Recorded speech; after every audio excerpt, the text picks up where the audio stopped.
Alrighty then, there's audio. What's up, people? This is STG Weekly episode 146, and we're talking about Slap Fight.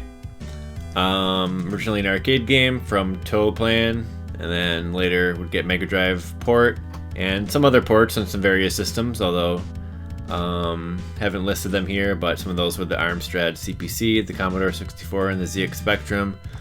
The Atari ST. I guess a lot of games around this era got ports to those various systems, and this is another one. So Slap Fight is a vertical shooter from Toaplan, and it's kind of like a Toaplan style Gradius game. You have a Gradius-esque power-up bar in which you gain various abilities, and you can see it right there.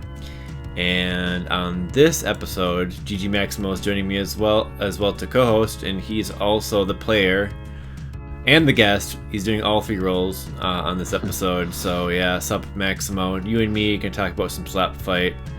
Nice. Should be good. What's up, everybody? Should be good. So what's the deal with Slap Fight exactly in terms of like how close it is to Gradius, and what do you have to say about the mechanics of it, how they compare and that type of thing?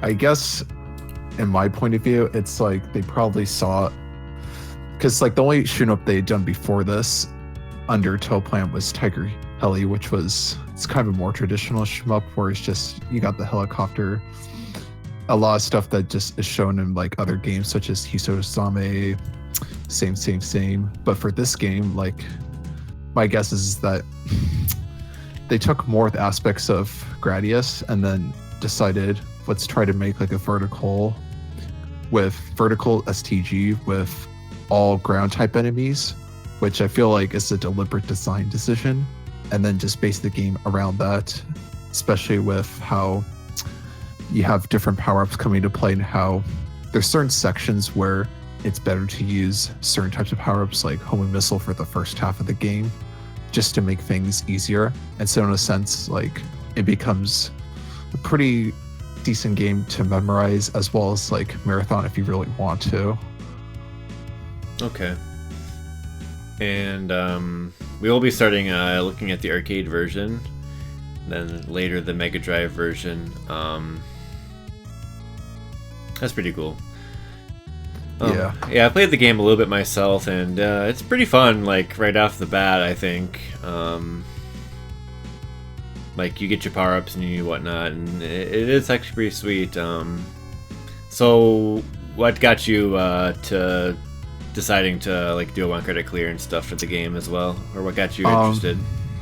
Okay, so, basically my idea was, like, as someone who likes playing Toaplan games, I'd already cleared two late Toaplan games, which were Doggyun, which is previously covered on the show, as well as Batsugun Special.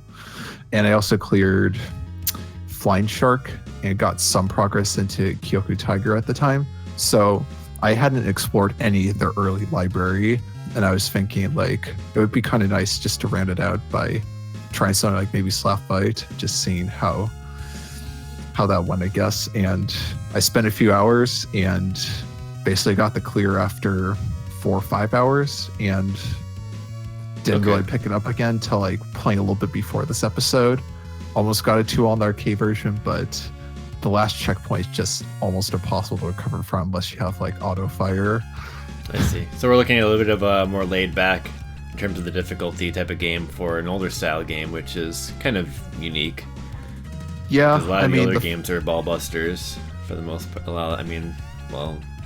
Some of the Toaplan games are pretty nice, but yeah, I mean, this game in particular, like most of the checkpoints are pretty recoverable, except for the last one before the final boss, just because for whatever reason, like when doing base shot, that boss just does not go down unless you're using auto fire and sitting right on top of it, which I didn't realize at the time, but my keyboard wouldn't allow for that. So I basically had to play my runs around the fact that if I died at that final boss, it's like GG. You couldn't play an auto fire, or? No, because I didn't realize at the time that I didn't have an arcade stick when I was doing this run. It wasn't until afterwards I got one. And that's how I almost got a 2-all like the other day. Would you say the auto fire is necessary, or is there a power up in the game that gives you auto fire or anything like that?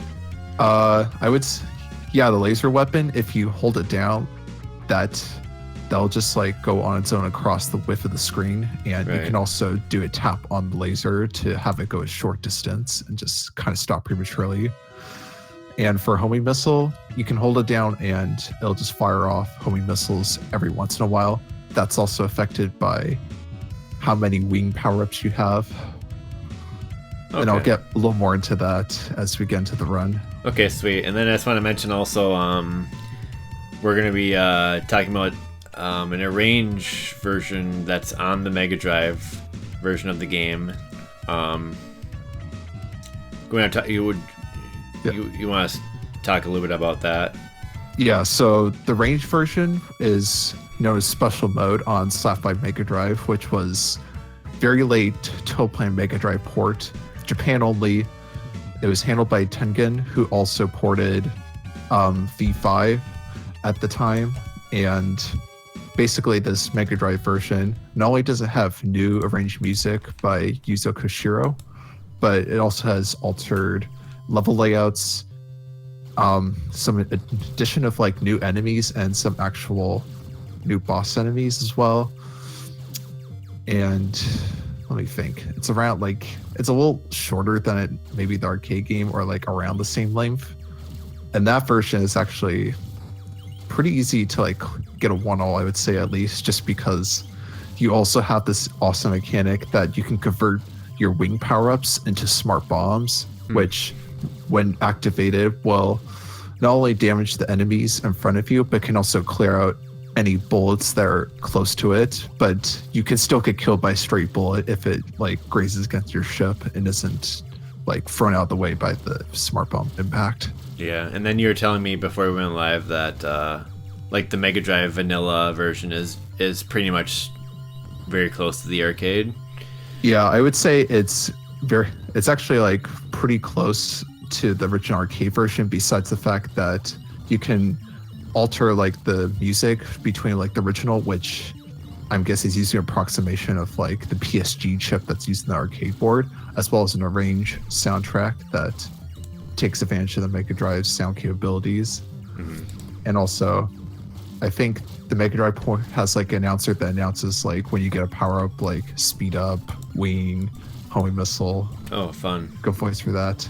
And then also a big change is that in the arcade version, that damn shield, like it can prevent you from getting hit up to 3 times, but it will always peter out after something like 20 to 25 seconds. Whereas on the Mega Drive version, it's permanent, and the only way the shield get depleted is if you get hit 3 times, and then you can refresh if needed. Alrighty. Well, I think we can jump into the replay now. We're going to start with the arcade version. Yep.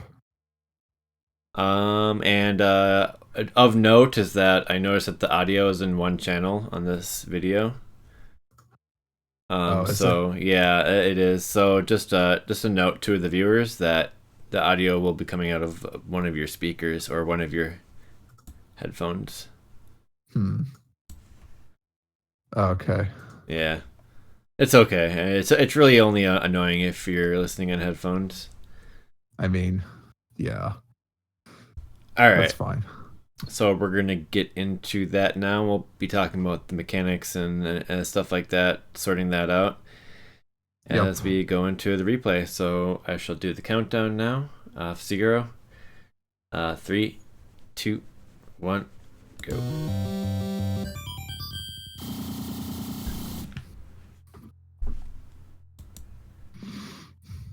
This game does give a lot of extents too. Like, basically by the time you get past the second boss, you already have 2 extra lives, and you just keep getting extra as long as you survive. The main important goal, the first area, is just getting a couple speed ups, because your default speed is ridiculously molasses slow. It's always it's just like Gradius, right? You need your speed up. Yeah. It is. Like, I always just get 2 at the start, just because that's pretty decent. Then you get the side shot, because very useful for dealing with dudes that just love to pop in, because they will do that.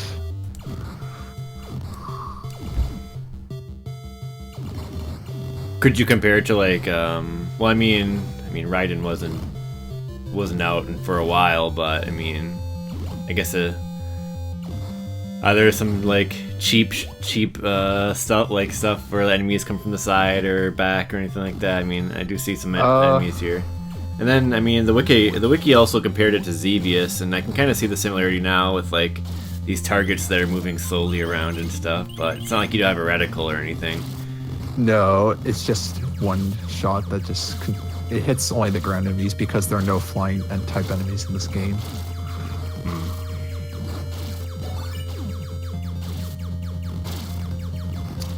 So this is the side shot power up. Is that what that was called? The one that's just shooting out stuff like just pure horizontally, that's the side power up, yeah. Oh, and the okay. one that's shooting out those missiles that are like going this, it's like it goes outward in a spherical shape. That's the homing missile. Okay, and then that was the power up right before shield there. The power up, yeah, that is. Okay. You can actually increase the homing missile's fire rate if you equip a wing, which will allow it to fire at a faster rate, but I don't really like doing that, because that also increases your hitbox. So that seems to be like a gimmick they're going for, like stuff altering other power-up configurations with a certain configuration. Like Gradius didn't do that, so it seems like you're trying to innovate there or something.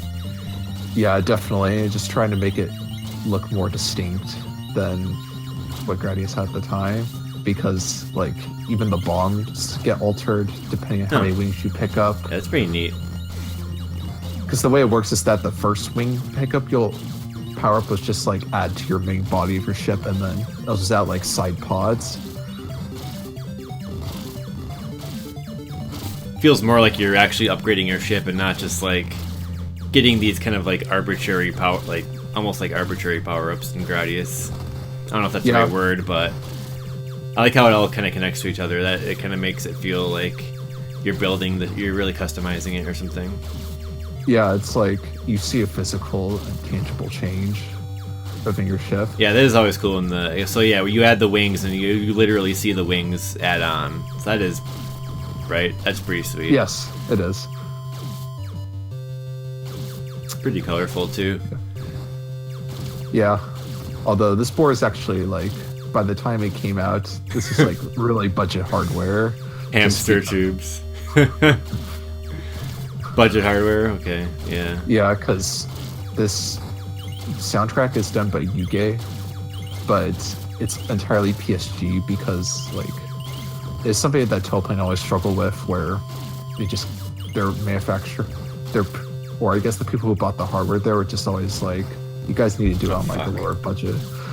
Sorry, I had the window over there. Never mind. Oh, it still looks pretty. I mean, it's very detailed here. Yeah, it is. I do like the industrial design. Use my first shield here because there are a few times in practice runs where you can get sandwiched. So it's like, for any areas you feel that might be kind of dicey, it's just better safe than sorry just to use shield. With the shield, can you take one hit, or how many hits can you take when you have the shield activated? You can take 3 hits, up to 3 hits, and then it will dissipate. And you will be able to tell, because like, I guess whatever pitch like the sound is playing at will slightly differ. Whoa, that's crazy. It's kind of a nice indicator to like let you know like also like how long this is gonna last before the shield peters out like it does here. Wow. Did you notice that right away when you were playing? Took a couple of runs. Yeah. So it wasn't until then. For this, just want to make enemies just shoot to your position, and then so that you can form a path and then destroy them with enough time of the homing missile. And what about like the checkpoint system? How's that work in the game? So the way it works is that it's I don't remember exactly how many areas like a new checkpoint's reached, but something like every maybe 10 areas or so. And Okay. that when you die, what happens is that normally you restart at the checkpoint or that you're closest to. Yeah. And at the same time, you don't really have any power-ups unless one of your power-ups is on like the bar and it was highlighted. Then it'll just be a speed up. You'll just get one speed up. Gradius style. Yep. This music, I remember this from when I played the game. This was a very distinct tune. I like that. Yeah. Same. Those are some sweet crabs. They got like the fucking like cockpit almost, I guess. I don't know. Yeah. They had like the visor. I wish you could find an interview that would just like tell us like where they got these like inspirations from for ground enemy design. Do you remember the premise of the plot at all? Yes, I do. There's actually two different plots because for some reason when this game was localized overseas to Alcon, they changed the plot as well. But I'll give you I'll give you a synopsis of the original plot. Is that there's this artificial brain, Gotti, who was brought to fame to challenge the limit of science in a galaxy thousands of years ago. He grew at such a tremendous speed beyond the birth parent of this other star called Hellstar, who eventually this artificial brain fought against their birth parent, Hellstar, with their own will and gathered information. And at this time, Gotti knew his own power, basically took the first step to conquering the dark ambition of the universe's domination, and basically was trying to reach or just conquer all the stars within a span of 300,000 light years.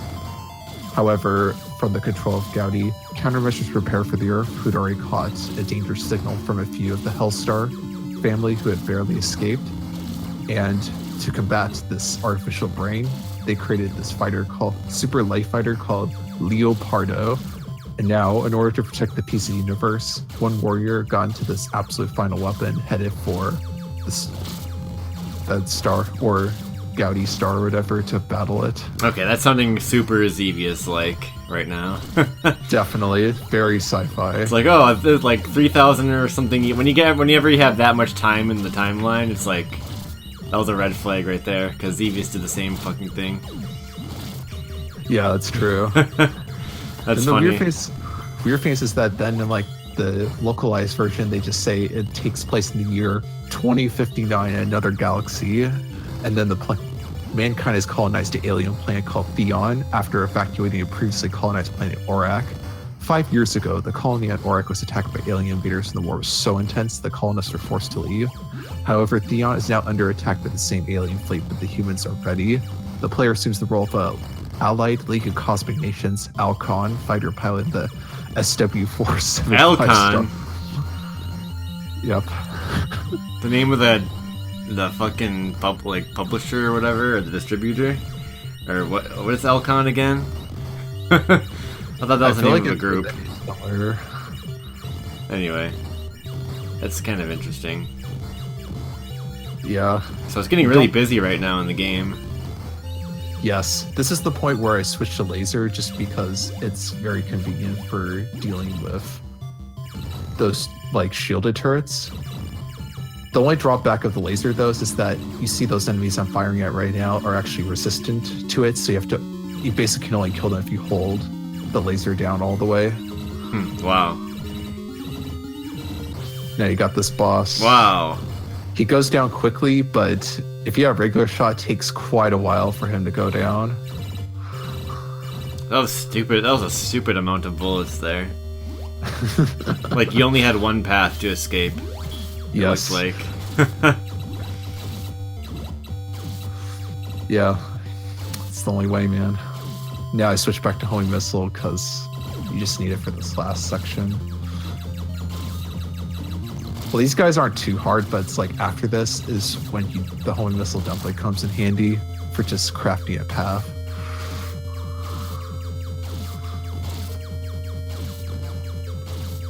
We haven't really touched on scoring.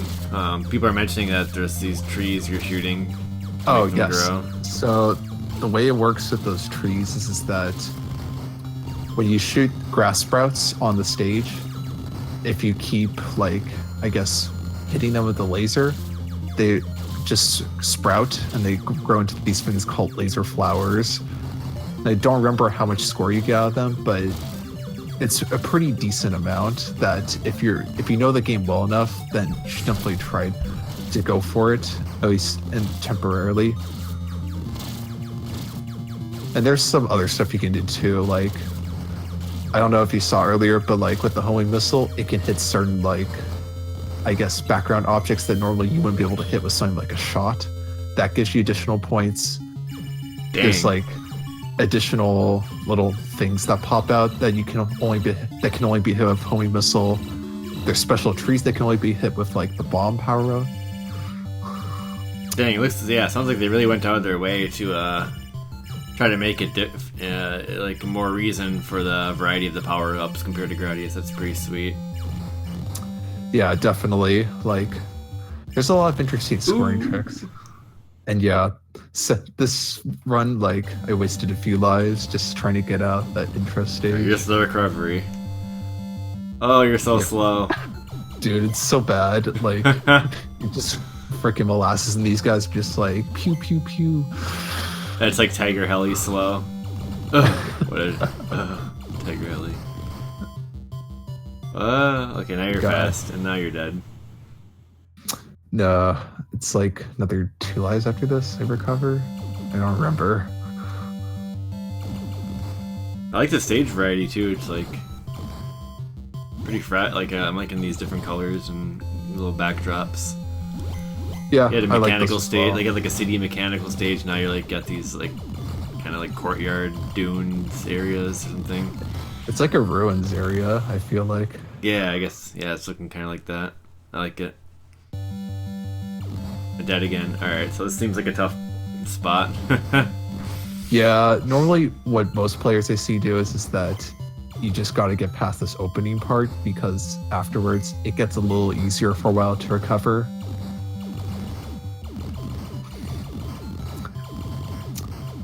As for points where it might be really hard to recover, I'd say that starts kind of happening at some of the Loop 3 checkpoints and probably from Loop 4 onwards. Because the bullets will just keep increasing the speed up to like Loop 8 or something ridiculous. Yeah.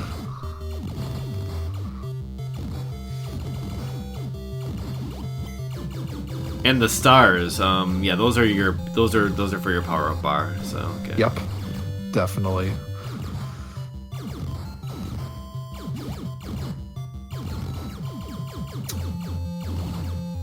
Okay, so it looks like you've recovered now. Yep. Just a reminder, we only do have the game audio on the right channel right now, so don't freak out. Yeah. This is not a test. Ooh. Oh, cool. Yeah. That's like... Yeah, those are the hidden, like... Oh, that's like Star Force or something. That's pretty sweet. Yeah, they probably took some inspiration from just, like, hidden power-up stuff and just decided to put that in there. That's neat. You'll probably... I think the homing missiles also destroy, like... Once we get near that first boss, you'll probably be able to see it. Or it destroys, like, objects that you wouldn't be able to hit normally. And, yeah, I think someone mentioned, like, upgrading the wing all the way is the best way to play, or whatever, but, like, why don't you upgrade the wing all the way? Because I've had a very bad experience with having upgraded, like, 2 levels of the wing, and then it gets... If I get trapped or something, then it's very easy just to loot your pods and then just get hit because the hitbox is just... It's big. Yeah, that's what always happens. Like you lose the shit, and then it's like, well, like, was it even worth it? Because I know optimally you're supposed to like upgrade all the way with the wings, and then just keep reapplying shields as necessary, and then change weapon for whatever area you're in at the time. But haven't gone that good at the game yet. F-Man in the house. Shoutouts. Back to this, like, mechanical area. Yep. Gotta watch out for the guy trying to snipe in the back. And then what about bullet sealing? Like, I think Jamers noticed they keep firing at the very bottom of the screen. Like, is there any bullet sealing in the game? Actually, I was looking at this, like, a few minutes ago, and this may have been one of the very first games to introduce bullet sealing, because I know there are, like, certain times in runs where if I stood over, like, certain enemies, then they wouldn't fire. Which is... I know Tiger Heli had some situations where you could go over a tank and it wouldn't, like, snipe you, just because they wanted to give the player, like, a sense of fairness when dealing with these type of enemies. So that behavior is also carried over into this game as well.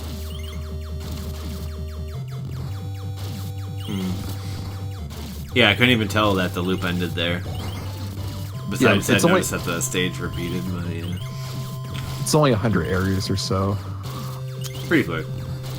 And the stage count will actually max out, like, midway into the second loop, because I guess it stores as, like, 16-bit integer, so it maxes out, like, 255. Or is that 8-bit? Yeah, that is 8-bit. What maxes out at 255? The area counter. Oh. And then it just stays at 255 from that point? Yeah, I'll just stay at 255 from that point on. Thought that was kind of funny. How many speed ups do you go for? Asks Beats Go. I usually go for around 4 because, well, actually it's like 2 at the start, then I get a side, and then I usually get another one. So it's usually like 4 at most, because I find the ship to be not very controllable when you're at maximum speed. Although, maybe in later loops, it might be better just to, like, go for the max speed up, because just with bullets from enemies just getting faster every single time you loop, it just might be necessary to just need that extra speed. Another question about rank. What about rank in this game? Have you noticed much? I didn't really notice, like, anything by, like, increasing rank. It's just more that every subsequent loop, it's like it just gets faster. Yeah. It might be pretty subtle, like Flying Shark was. I mean, Flying Shark's rank was pretty subtle, I thought. Yep. It did have it, though. Yeah, it might just be, like, per area basis, if anything. Like, but that's more subtle compared to, like, when you enter the loop. Like, it definitely felt like a big increase compared to, how should I say it? Oh. Well, Extruder mentioned that it says in the interview, they said it was dependent on the weapon you're using, which would make sense. Huh. Maybe I need to study that a bit more then, because I didn't know it was actually affected by your weapon. I think that first loop was only like 12 minutes or something. Yeah. This enemy is the best one. For sure. Can't kill it for a big shot. It's just too good. Oh, this music's so creepy, but good. This area is, like, pretty hard to recover from.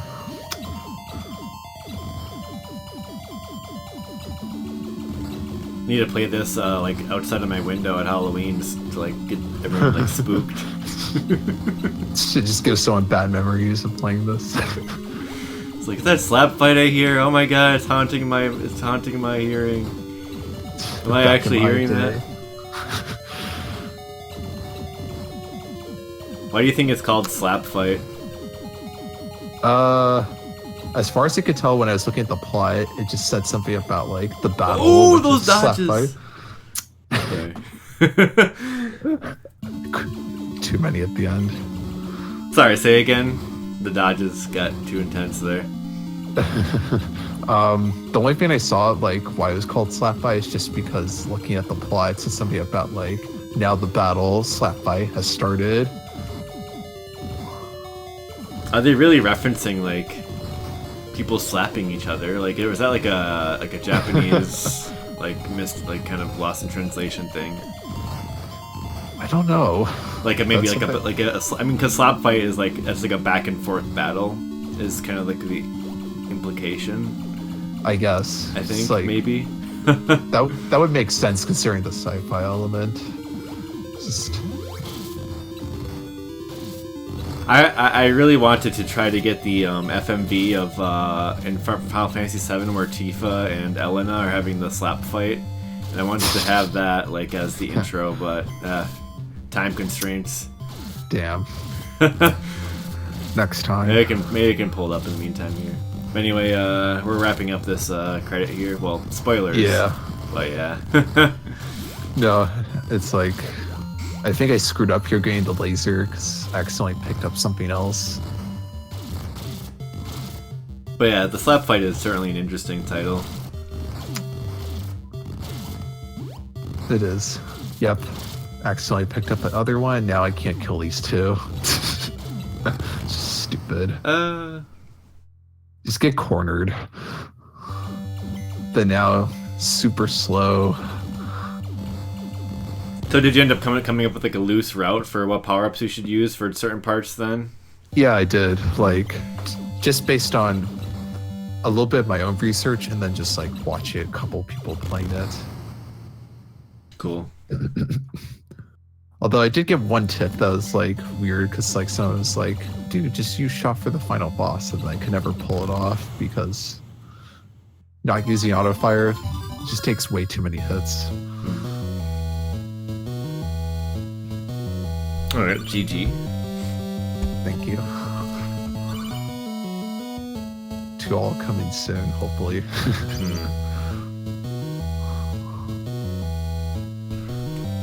But yeah, one loop of this, not long. It's not a long game, so it's not too challenging. With that, I think we're gonna move on to the Mega Drive special version, right? Yep, that's what we're gonna do. And I'm gonna pull that up on my end.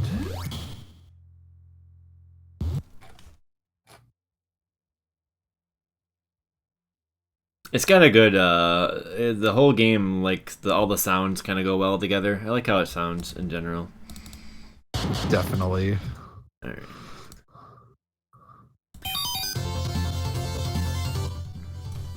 Oh, we got hot jams.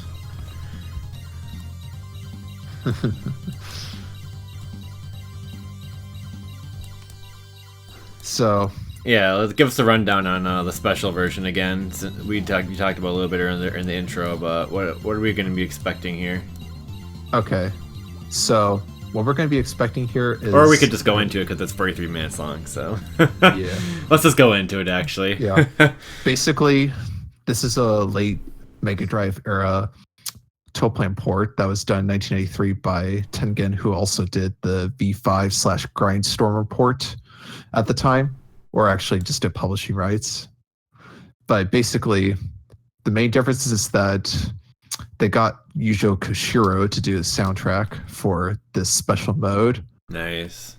And in addition, the biggest change you'll see is altered level layouts, altered enemy placement, and a new mechanic where any additional wing power-ups you carry you can also get rid of them by using like pressing like this D button or whatever on my keyboard, which corresponds to like the third button on the Genesis pad. It kind of acts like a smart bomb, so it'll cancel out nearby bullets and deal damage to the enemy at the same time. Although it's still possible to get clipped. You said you need the wing power highlighted, or do you just need to have wings? Oh no, like the way it's sorry. You don't actually need to have it highlighted because in this version, like you automatically start up with like one wing equipped to your ship. That's why it's so big and beefy at the beginning. Instead of like the small like it is in the arcade. That's cool. So they're trying to maybe streamline a bit for the port as is usual. Definitely, just like add something different, I guess, like to just differentiate it from the original mode on this port. Which we mentioned is pretty close to the arcade earlier. And this is why we're looking at this special version. And alright, so we will begin now. This is going to be a bit of a longer replay, so let's get into it. Alright. 3, 2, 1, go. Audio won't be in one channel for this one.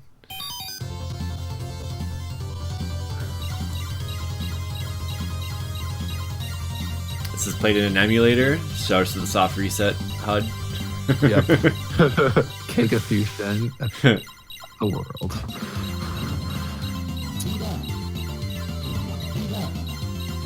But yeah, strategy is pretty similar, I would say. It's in terms of speed ups. I always get Brute to start off with. Yeah, I can already tell the music's awesome. Yuzo Koshiro, yeah. Yes, it is.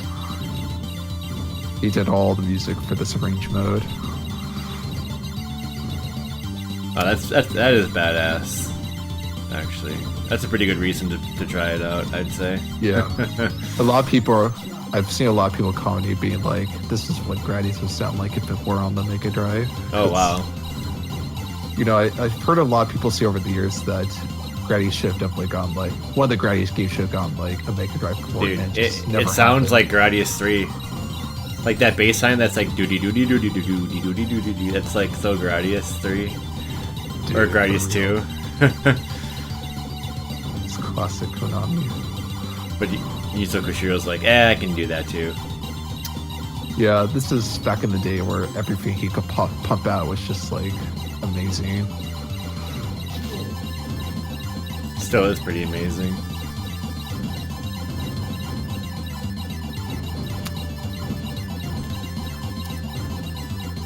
So you're flashing there. That's the shield activated, right? Yep, the shield's already been activated.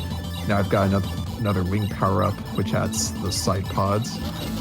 And for the shot, that just Dude, adds like additional. those voice clips. Yep, every time a boss comes, the announcer will say something about it, which is like. What did he say there? Huh? What did he say there? It's like something like target the enemy battleship. Okay.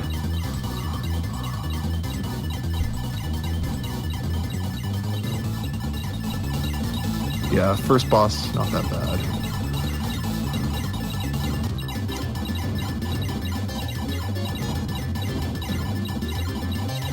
So is that the auto fire there? You're just holding the button?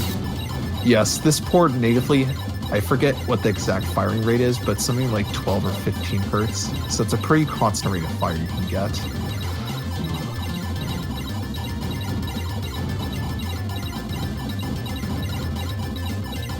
You have a helper. Yep, that was. I think that's when you get enough. What is it?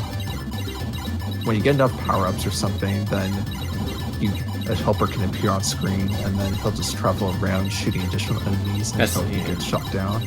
That is one thing that differentiates it too, is that it doesn't have just the core option mechanic like Gradius does. Yet it's kind of balanced out with all the other shit you can do. Yeah, the helper will actually appear in the arcade version too. It's a bit dependent on some other factors.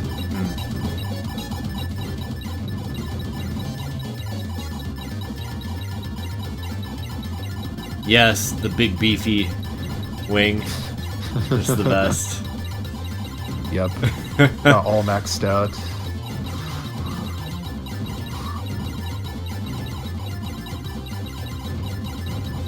So you take a hit in the wing and you lose part of your shield. I mean, I'd have to imagine, yeah. Yep, definitely. But the shield takes 3 hits once again.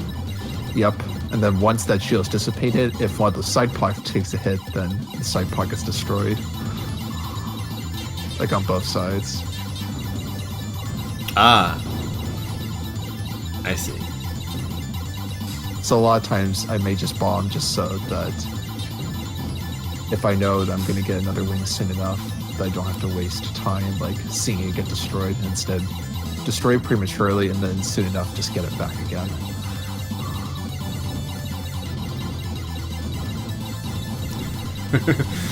Don't talk to me or my sons ever again.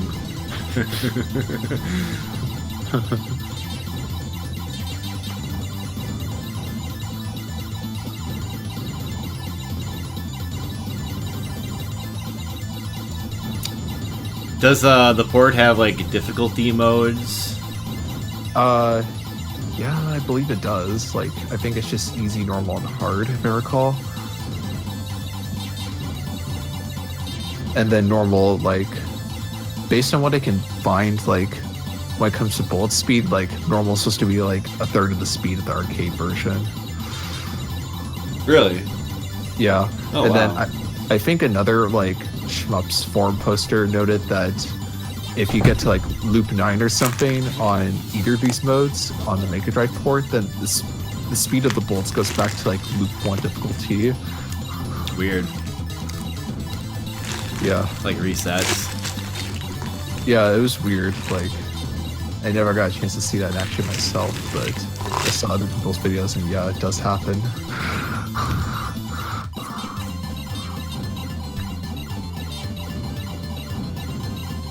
Do. I got the first stage music back. This is the only track that repeats the range mode. Well, besides from the boss themes, but Ooh. I switched to laser here so Yes. I can get these a little bit. Laser here is also a little bit different compared to the arcade game.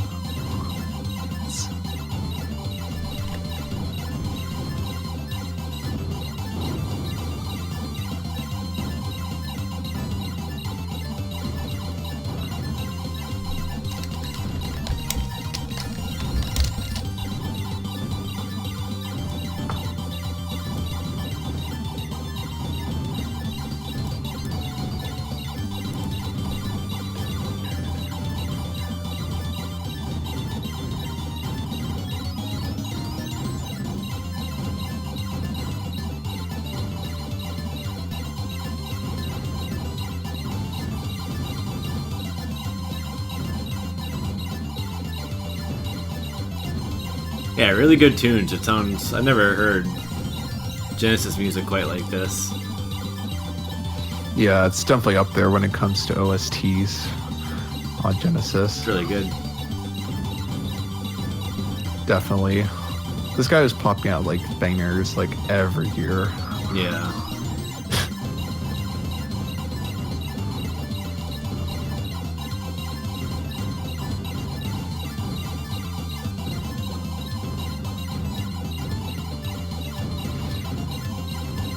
Watch out for these guys on the sides.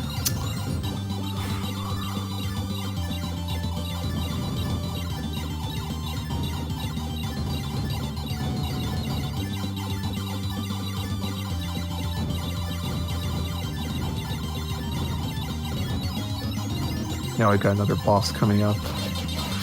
This guy is ridiculously easy too. Point blank. Deploy another smart bomb all the way up there. That kills him. Yeah. Dang. Yeah, smart bombs do a lot of damage.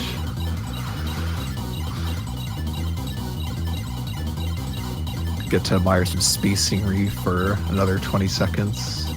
And then think about life's questions. I like how you like get the helper stuck behind you. It's like bored playing like ping pong with them. Yeah, I mean, it's kind of helpful sometimes too, because it gets them out of the way. Like, they're not so smart. It blew up.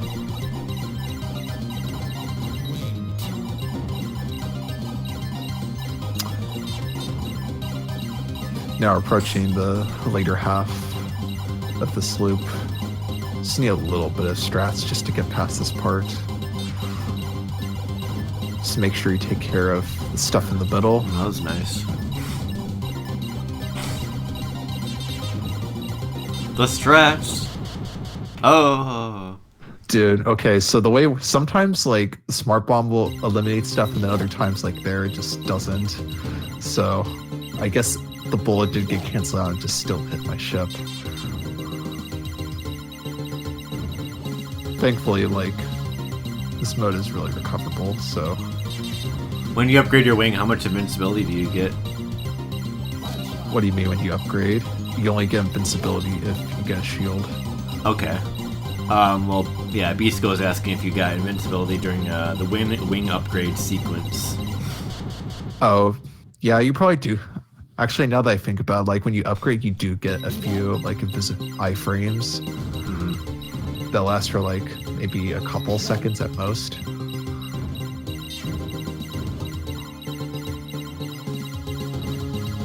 It's like that for if you switch to another weapon type, same thing.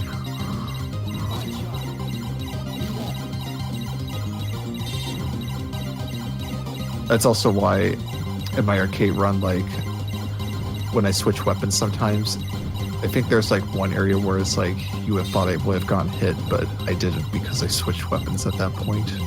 Okay. Pretty handy. Definitely, especially in a tight pinch. Yeah, those bombs look really nice. Yeah. Kind of sticks out from everything else. It does. Feels It also that is helps something, new. Yeah. Oh, and right here, got a Space shit. Invader. You can shoot that. If you just fire the auto fire upon it, you get like a lot of points. So you could probably net 100,000 to 150,000 if you're really good with positioning. Wow, that was neat. How many secrets are there like that? Is that Space Invader in the original game, arcade game? Yeah, or? he's actually in the original game. But for whatever reason, like in any of my runs, I just haven't been able to get him because like the laser power-up like just can't milk any points off of it compared to shot.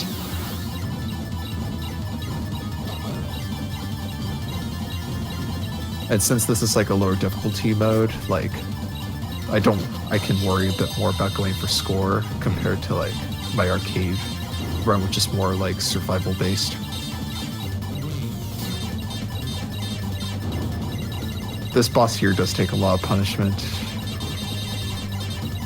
Oh, whoa, your bomb like kind of pushes the bullets out of the way. That's really nice. Instead of just clearing them, it like pushes them around. Yeah, and also rotates the star power-ups around too. So it's a bit handy like on the final boss if you use it because that way like, well, I'll explain when you see it. This final section here is just survive as best as you can. Hopefully you have a shield and side shot because you want to clear as much as you can out of the way. So are these the same graphics in the vanilla Mega Drive version then, or did they like remix anything graphical wise for this special mode? I think these are the same graphics. It's just some of these enemy types are not in the original mode on this Mega Drive port because, you know.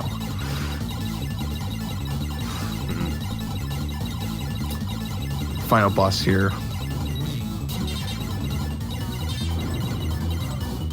Whoa. Once again with like the visor shit. Visor brain. Yeah. The artificial brain. Doesn't seem like a great design, like just a window for you to see the brain. It's like you're exposing your weak point, bro. Oh, whoa. Just blow up everything. Yeah. Into congratulations. That was so sudden.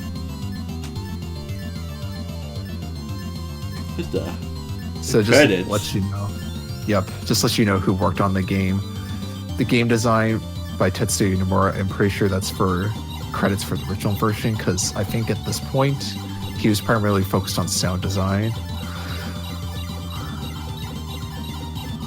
I've never seen one where they have the credits like in the transition. That's really weird. Yeah. I like the idea though. It's a cool segue. Yeah, I like Just the to give you idea. a little breathing room.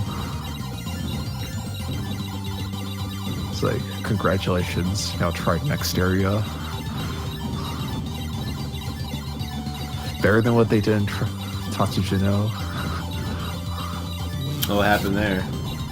Like when you beat the final boss, it's just like congratulations, and then it's just like, oh, then the next loop like immediately starts.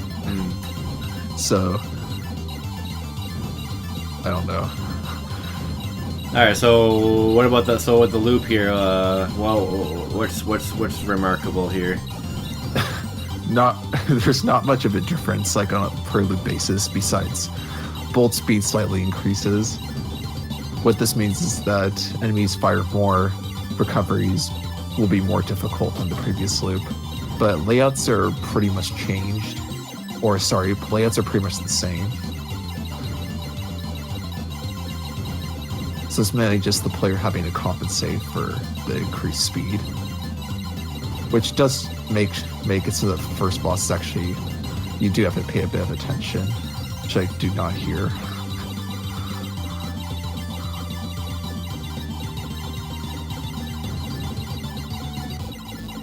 Let's see.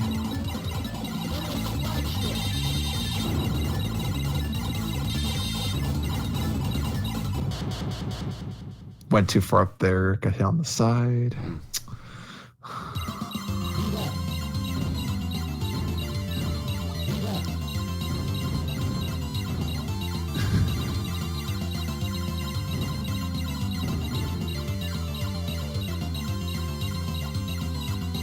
So what version do you like playing more, the arcade or this Mega Drive special, or what? I feel, honestly, in my opinion, like it's easier to play this Mega Drive version for longer play sessions, just because I don't know, it's easier to get back on your feet as compared to like for arcade. Trying to do some of those checkpoints, just it becomes kind of a frustrating battle, especially if you don't really know how to recover.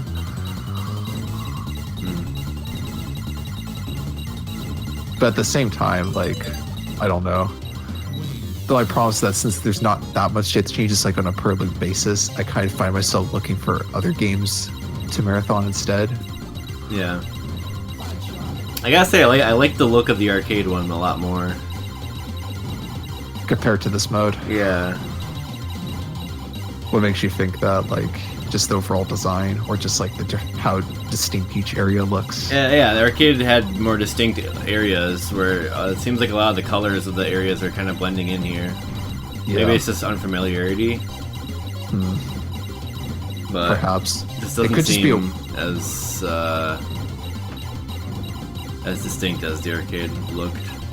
My other guess too is why it may look a little samey for colors, just because like with Genesis color palette, you kind of have to be a bit careful when picking colors, so they probably just decide to play it safe. Like, I feel like I've been looking at this, like, green color, like, the whole time. You know? Yeah. That totally makes sense. Like, some of the other ports, I think, do a bit of a better job in the color department. And I always find it a little weird, like, these Mega Drive ports, when they have like that weird aspect ratio for a vertical game and the horizontal. Yeah. Like it always throws me off. It just doesn't seem right. Yeah. And it's really apparent too in a lot of their ports, because it's like, you know, originally it's a 4:3 monitor, so you get more vertical space, and then the ports is just like always got that squash feeling. But yeah, at least they put the HUD on the side. That is appreciated. So yeah, definitely.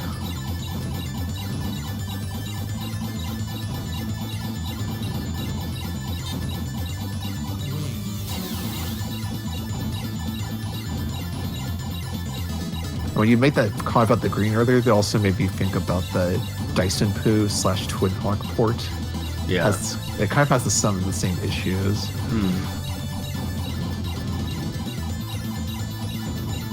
I've also been wondering if I should play that one too. Cause there's a tree. Yep. That tree has to be bombed. Oh. That's the only way to get points from it.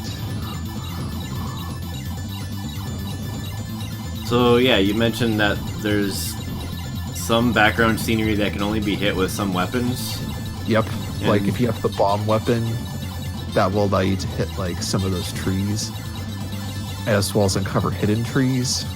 And I believe 1 second. Let me just double check my info here.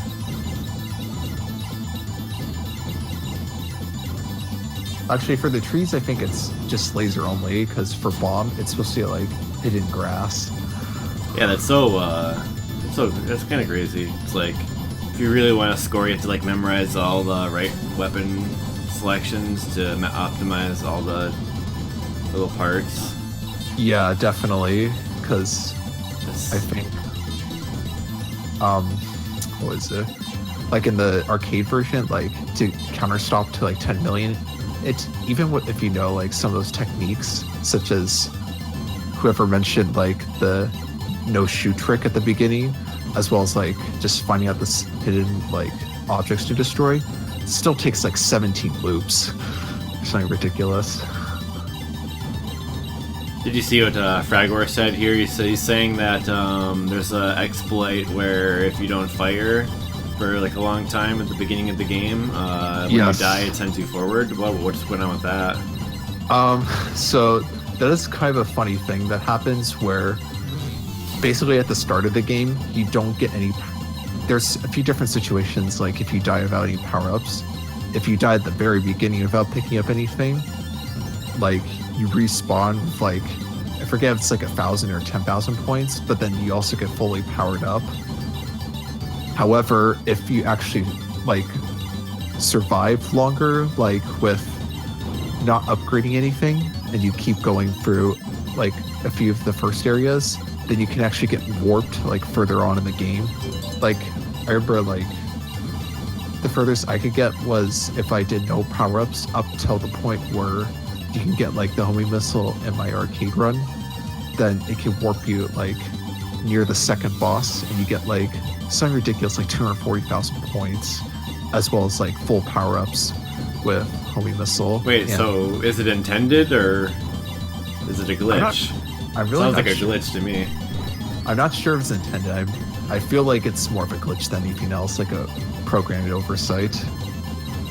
Pretty weird, but interesting. I actually never use this trick because, like, on our scoreboard for Shmups Farm, like, dispatches all like, you can't use this trick for doing score runs or something, or just runs in general. Well, so RIP that.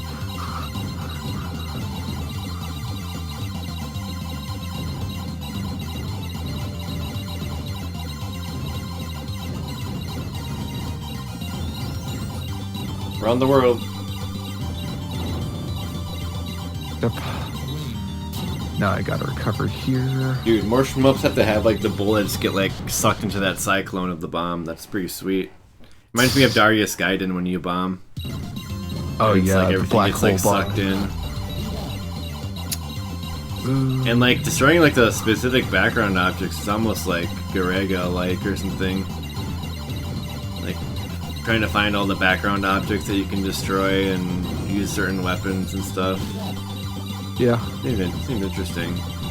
Yeah, I think that's more of a concept from like ZBS and like Star Force than anything else. Yeah, okay. Yeah, it kind of makes more sense. Oh, it works on the Mega Drive version as well? That's weird. Maybe it is intended. Well, you said you get a big point bonus, so was that point bonus a result of doing the glitch? Did you say? Like when you perform it, like on the arcade version at least, like you get a huge amount of points, especially if you survive as far as into that homing missile area, like that I saw in one of benshinobi's videos. This gives you a lot of points once you die.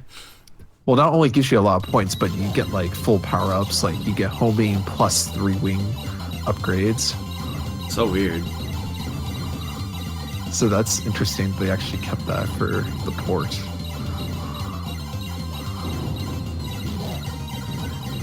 Maybe Dispatch should actually allow that, or maybe have like a separate leaderboard or something.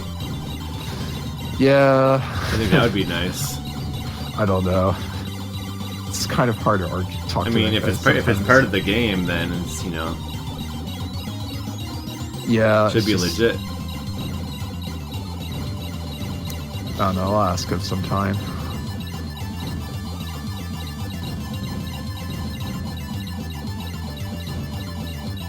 Okay, I think this is where I cover. Yeah.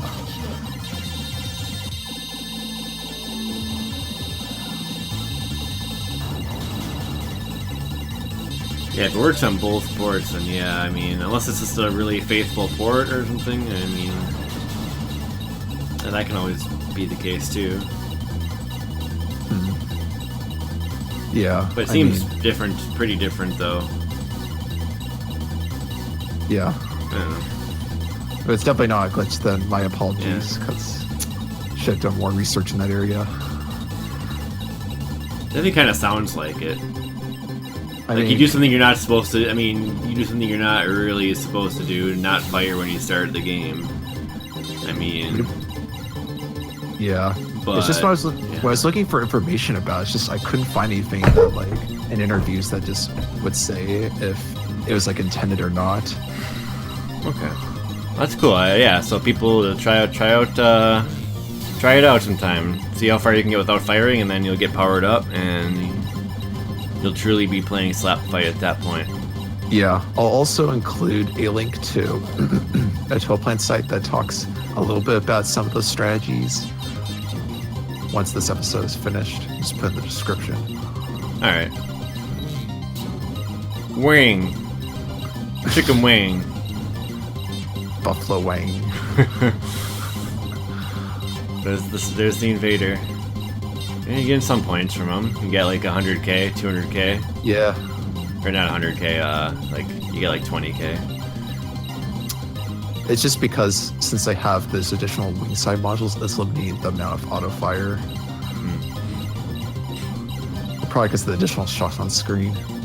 Because like in my PB of this, like I think I got that invader like there's like 4 loops or so, so that ended up being pretty significant towards like a 2 million score. Looks like you abused the invincibility of the power up there. Yeah. Wing power. Just to clear things out. And then you saw when I changed weapons there, the invincibility.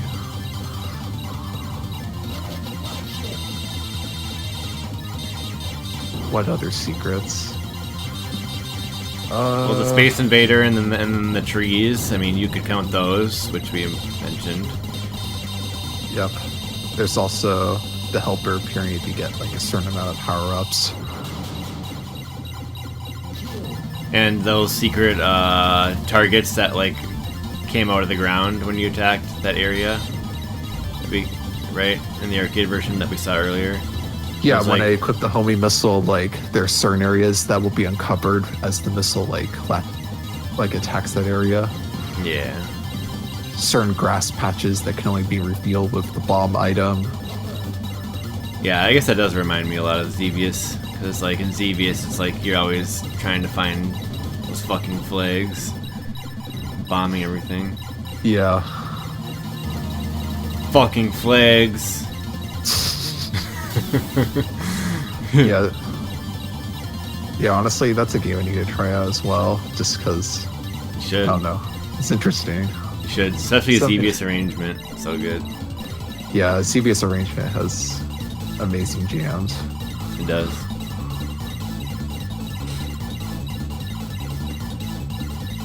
So, coming up on the 2 boss, same strats as before. Wing. Bombing like a madman. Yep, gotta clear all those nasty little guys out of the way.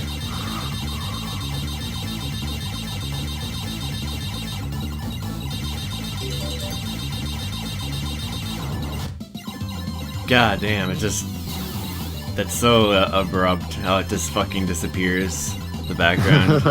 Yeah. Could they have like It's like- extended the explosion a little bit? I don't know. Toaplan is like around this time has always been kind of a little fucky in the graphics department, like we saw in the Dalkeen episode.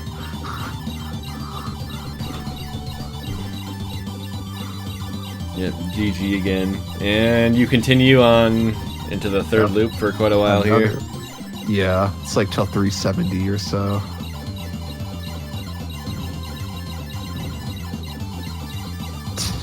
That's the YouTube comment, Plasma. Always. Good stuff. I don't know how he did it. He's invincible. GG.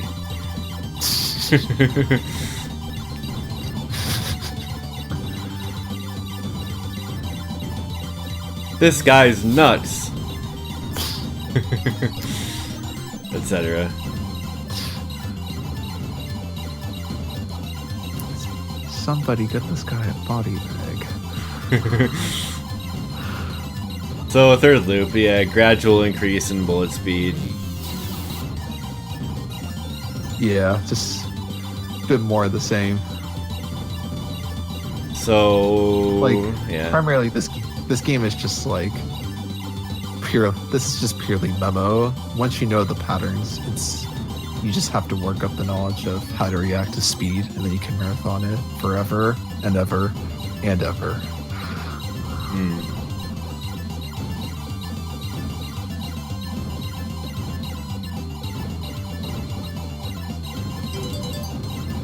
Cool. Well, I suppose we could probably take this You can cut time, off if you want. Yeah, to kind of wrap up any other thoughts and stuff as we watch the tail end of this. Yeah, for sure. But yeah, seems like a pretty damn good game to try out. Yeah, and also I would say for like people who are not very skilled in the genre, like this is definitely not a bad idea to like go for the one-all of like the Mega Drive version at least, because I think it's pretty approachable. You get a decent number of extents in the first loop. Yeah. And as you said, recovery is a bit easier in the Mega Drive. Yes. That way, like once you're comfortable with the Mega Drive version, then you can work your way up to like the arcade version. And you said that too was kind of an easier. Yeah, it really didn't take that long, like 5 hours at most. Yeah, that's nice. And then subsequent loops, it's just, once you know the patterns, it's just a matter of dealing with bullet speed. So I imagine for a skill player, it wouldn't take too long to marathon like a few loops. You see what Saluna said there? If you hold up plus right plus A plus B while respawn, you can recover speed up even when you normally can't. That is also true. Thank you for pointing that out. Nice tip. That will also be in the doc I'll post later. Sweet. With this. I think there was some discussion going on about like other point tricks, because benshinobi like popped up in the high score thread, started talking about like a few additional things you can do for high score, and then also mentioned like a few theories about like a 100,000 point bonus on the last boss.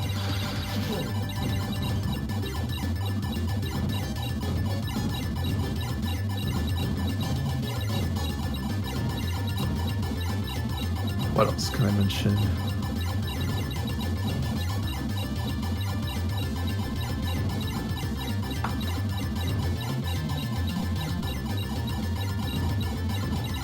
There's also something about hidden 1-up from what I remember. Let me see if I can find it. Yeah.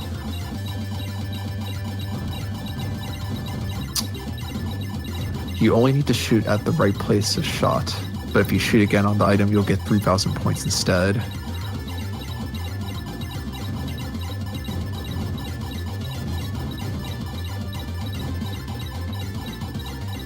I like it, yeah. This game was a bit deeper than I had expected after we had talked about this. It's pretty interesting. Yeah, definitely. Like, everyone was doing the fucking Gradius, their own version of Gradius. Like, for Capcom, it was Sidearms Hyperdyne with the fucking power-up bar in there. Toaplan, you got Slap Fight and VV to an extent. Yeah. Yeah, I would say some of the ideas in this game probably influenced, like, I guess V5, sorry. I always say fucking VV like an idiot. God damn it. It's like when I used to say Dodon Pocky. It's like those are bad days. Nice. It's like, I'm not eating Pocky, god damn it. Save that for after the clear. A little Pocky reward. It's like, the Dodon Pocky would be like a bee, like a honey and chocolate, like striped stick. Huh. That'd be the Dodon Pocky. It'll be like a little bee. And then you'd have some like Casper urine on the side or whatever. Safe for consumption. Safe for consumption. Oh man. But yeah, good stuff. Good stuff. Kind of an unsung game. I mean, it's seldom mentioned. Slap Fight, I feel like, but definitely solid game. Definitely worth trying out, especially if you're looking for an easier clear. Yeah, I like that. And this freaking soundtrack on the Arrange is crazy cool. It is. Who cannot like Yuzo Koshiro's bombing tunes? Man, it'd be crazy to like back in the day, like you'd have like your Genesis games, and like just some of the Genesis games would have just actually fucking awesome music, and then like a lot of them just like they don't really do it right.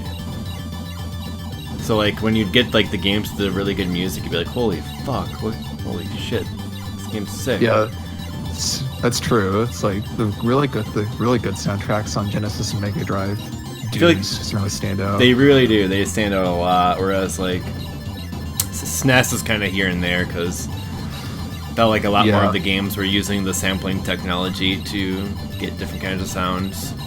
But nothing sounds as bassy as the Genesis can on the SNES for the most part. I mean, that's true. It's like the only soundtrack I could think of for Super Nintendo wise that was like really good still was like maybe Axley for Shmup. Yeah, Axley is pretty fucking good.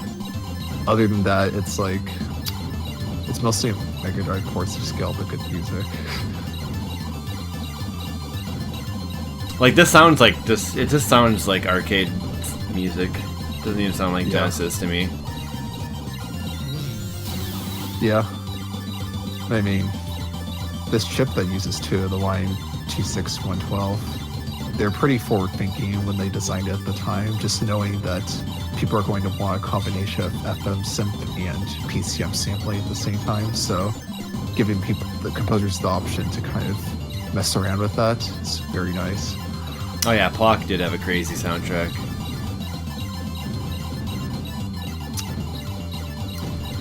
Well, there's only, 7 more minutes in this replay? I mean, you can see it out, right? Let's just see it out. I'll go back to the replay scene. We're gonna see it out, guys. Why not? It's only 7 more minutes. This is a bonus episode, bonus time. Let's just call it that. We want to see that. We want to see these lives go down, right? Yeah. If you don't die, crash and burn. Ooh. It's like write-in patterns there. True. If you keep the extra lives too, like the lives will just keep like accumulating in the back around like, or it's like in the background behind like, you know, the power-up bar. It like goes and it makes another row. Yeah, it makes multiple rows. Oh, that's fun. Most I've seen like for extra life wise is like 35.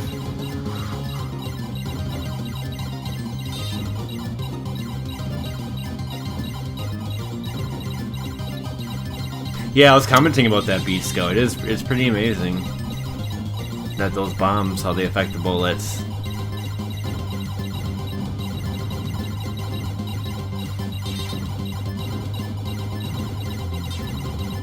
Such pew pew too.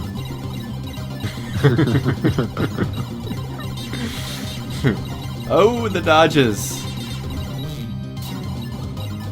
Wing. He's not even saying wing, it's just wing. Yet you're attaching 2 wings, so he fucked up. Ooh, nice hits. Looks like you got the invader good that time. Yeah, that time got some nice points. I always love that.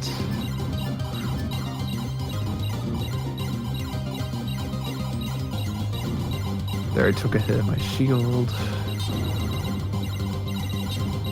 Yeah, the bomb is just super impressive looking.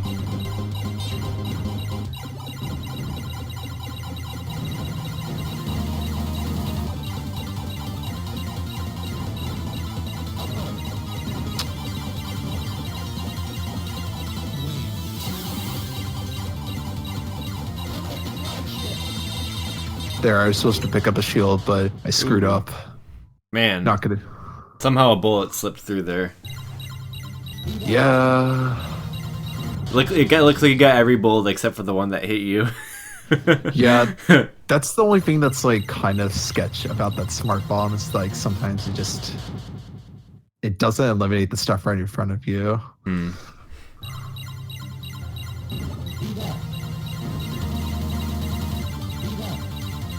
There, I'm just being dumb there, just like forgetting my recovery strats.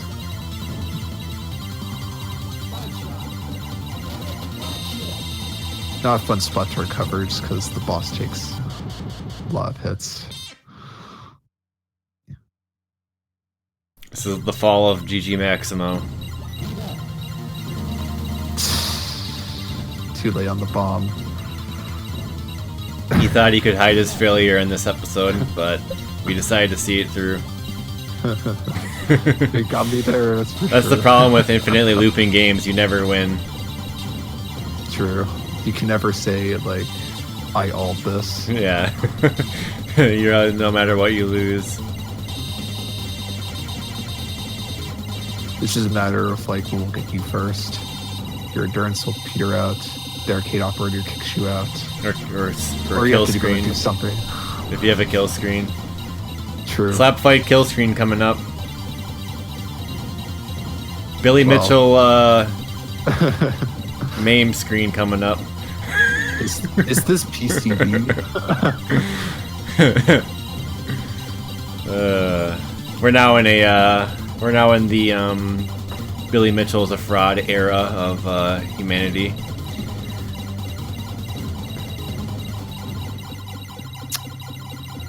Yep. Feels weird, man. Dude. Alright. Looks like here you got a couple more here. Yep. I got hit by that tiny ass enemy on the top left. Now I'm kind of screwed for recovery because this ship is just too damn big. It's just like you have to weave for the same pattern multiple times. Oh man. The tragedies. It was good dodging for a second there. Well, yeah, that was kind of cool. Yeah. That's not you're bombing there, aren't you, or is that your ship exploding? The ship. Oh, well, no, the last life there. That was me not bombing, and then I got hit by a bullet. Okay. So yeah, that's it. That is not my PB, by the way. I've actually gone to the very end of Loop 4. Like, and then the same thing basically happened there, where it just chain death to that last checkpoint. Sweet. This is a fun one to check out. Yeah. So thanks for bringing it on for us. No problem. Do a little homegrown STG Weekly episode here. No guests, just us. Yep. Homebrew. Or something. Yeah, I mean, I hope this game is pretty straightforward to explain, so I hope that most of it will be explained, and for the secrets that I didn't mention or didn't get the chance to explain in this episode, I'll be posting like additional links at the end just to show like any additional secrets. Especially because like when looking at like what benshinobi posted, it seems like there's some additional stuff that people like suspect may be a secret but actually haven't tested out for themselves. So Well, yeah, in any case, it's like, yeah, people are Maybe- aware that yeah, the game Be does aware. have secrets. And you could be the so first to discover it, make a replay. Maybe you could find like another Space Invader or something. Who knows? Well, I suppose True. benshinobi might know. That dude's insane. Yeah. All right. Well, final thoughts. Final thoughts. This game is worth a little bit of your time, so have some fun. Don't slap yourself too hard while playing this. I wonder how cheap the physical game is for the Mega Drive. I heard System 11 mention earlier that it's actually pretty expensive second-hand market. Oh, really? Okay. Not one of those like Subterranea, like $6 like cool games that you can get for cheap, but unfortunately not. Subterranea is $6. If you want to play on your console, just like go the EverDrive route or something. Oh yeah, it's always good. Cool. All right, well, yeah, thanks again for bringing us this episode there, Maximo. Got GG's on your run, so that was also good to see. Thank you. And I think that's gonna do it for us today on STG Weekly. We're gonna be trying to get the English side of the Sunfest footage up on the channel sometime soon, so keep an eye out for that. Aside from that, have at some shmups and go for the 1cc, go for the have fun, and don't rage quit. And we'll see you next time. So yeah, thanks everyone, and have a good one. Yep. See you later, everyone. Thanks for watching. We'll probably throw a host to anyone playing shmups if there's anyone out there doing that right now.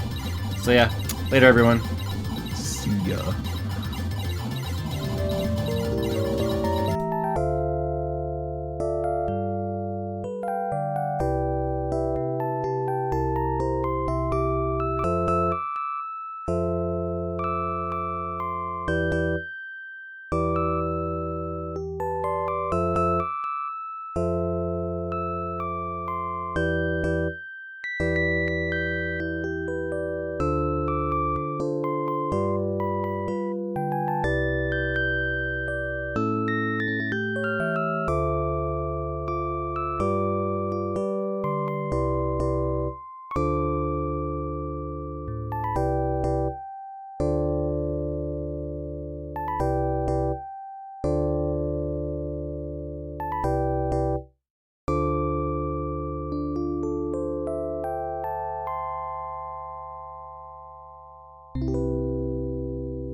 You